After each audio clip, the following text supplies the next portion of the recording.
Hey there, it's Disona and Cheren, and we made this video to introduce you to one of our favorite things in the world, historical shoujo manga.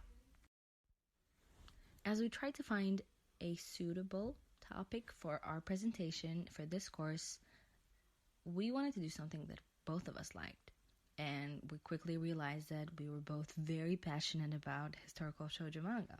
The ridiculous world of reincarnation, transmigration, evil stepmoms, evil stepdads, evil husbands, evil wives, evil maids, on occasion, an evil dog, weird, we know, feudal lords, royalty, ridiculous names like Rebecca de Borgia, Artistia La Monique, Crown Prince Astrope France, and so many more.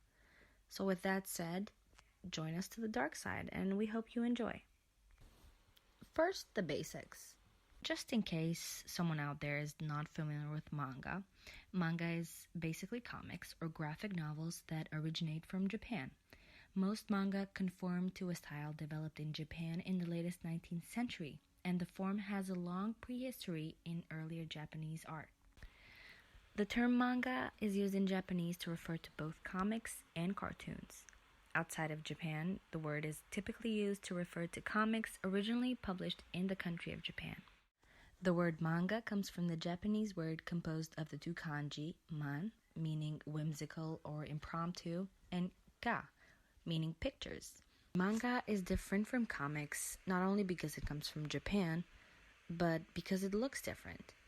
Although it covers a broad range of genre and each artist has their own style, manga specifically has a very distinct look.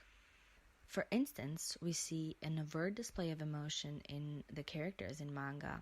Their emotions are often over-exaggerated for either comedic purposes or any other purpose, really. And we notice a vein popping out of a character's forehead to indicate that they're stressed, or a sweat drop to signify that they're worried. Another, even more absurd example is when they have X's drawn over the eyes to indicate that they've been either knocked out or fallen ill. Drawings are typically done in pen and ink with an emphasis on clean lines. Most characters will have large, almond-shaped eyes and other out-of-proportion body parts. Specifically, we're interested in the shoujo subgenre. Shoujo is a genre of Japanese comics or animated films that are aimed primarily at a young female audience, and typically characterized by a focus on personal and romantic relationships. Shoujo manga covers many subjects in a variety of narrative styles, from historical drama to science fiction, often with a focus on the romantic relationships or emotions that the main character goes through. Strictly speaking, however, shoujo manga does not comprise a style or a genre, but rather indicates a target demographic. So a bit of terminology here. Shoujo literally means girl in Japanese, and the equivalent of the Western usage will generally include the term girls manga or anime for girls.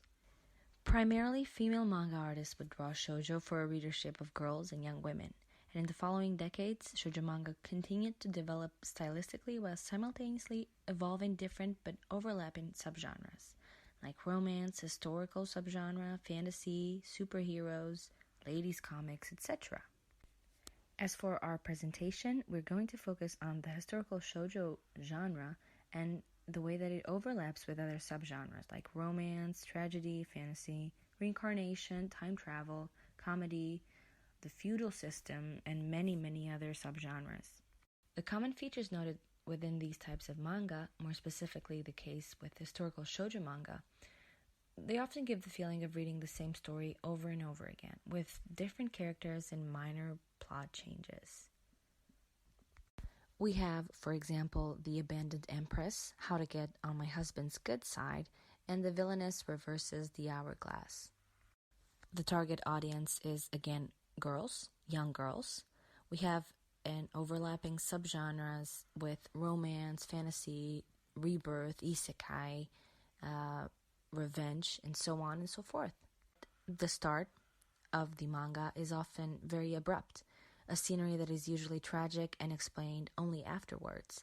With the abandoned empress, we have the female protagonist, Artistia La Monique, who faces her execution and explains the idea of rebirth and traveling back in time in the quest for surviving. With How to Get on My Husband's Good Side, we have the female protagonist, Rebecca de Borja, as she explains the events that led to her reincarnation. That is a helicopter accident that made her become a novel character after her death. With The Villainess Reverses the Hourglass, we have the female protagonist, Arya Rosente, who faces her execution, and here the act of betrayal is highlighted, and the idea of the rebirth and traveling back in time is again introduced. Romance is seen as a symbol, love being a major theme that plays one of the central roles that guides the plot of the novels. We have love stories or love triangles, which are very common features in Shoujo manga. In The Abandoned Empress, we have a love story between the protagonist and the crown prince of the Castina Empire, which plays a central role in the plot of the manga, and their story evolves throughout the novel. On How to Get on My Husband's Good Side, we have a love story between the protagonist and our hero, the knight from the north, Isaac van Omerda, who plays one of the central parts, again, of the story. Then in The Villainess Reverses the Hourglass, there's the story between the protagonist and a girl born in lower society, but of course of royal blood, and the crown prince Asterope France. A very common trope in these types of manga is also the arranged marriage or contractual marriage trope, and it's something that is seen as a necessary evil that ultimately leads to a love marriage from a loveless one. Oftentimes, and this is connected to the idea of time travel and reincarnation, there will be a change in the narrative and the point of view. As we see the main characters going back into the future, they are already in the know of what will happen as the plot advances, but by doing so, they also change the narrative themselves. We mentioned that these manga are specifically catered to young women, and as such, there's a sense of a coming of age or a Bildungsroman theme that often occurs in these manga. Our main protagonists are revived as their child self, or the novel follows them until they reach adulthood. In most cases, one of the major themes of these stories is also revenge. We have a female protagonist who strives to take revenge on all those who framed her before and possibly avoid another execution or another fatal demise.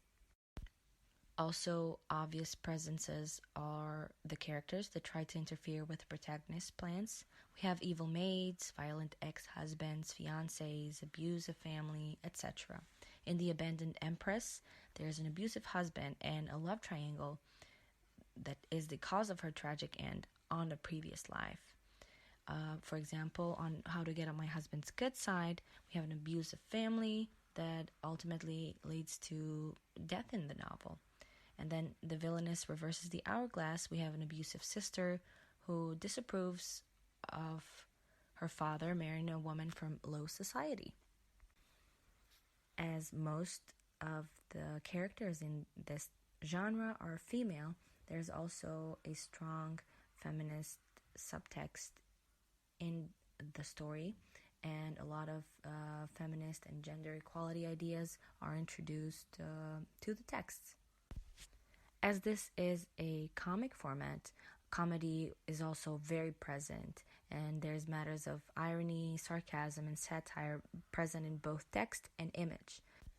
Phonological iconicity is also present and seen when reading words that reflect noises such as bagging, animal sounds, screaming, and many, many others. Another crucial thing that makes shoujo manga what it is that for the most part, there's a happy ending, and two important aspects of the narrative are highlighted. On the one hand, there's a romantic level where the protagonist ends up with her lover, and on the other hand, there's a feminist level where the protagonist is seen as an independent woman or an independent character. With this, we'd like to thank you for watching and hope you enjoyed. Goodbye and see you next time.